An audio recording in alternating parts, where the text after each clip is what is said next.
Just showing you, hey Lulu, just showing you the production on the Flavor Grenade Pluot.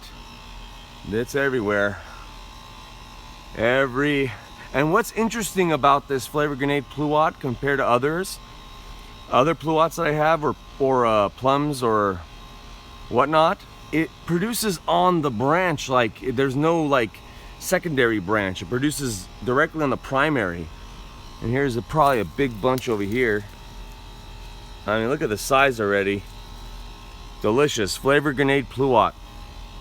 My mouth's watering already talking about this one.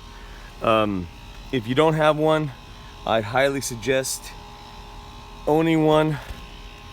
Look at all that. Extremely productive.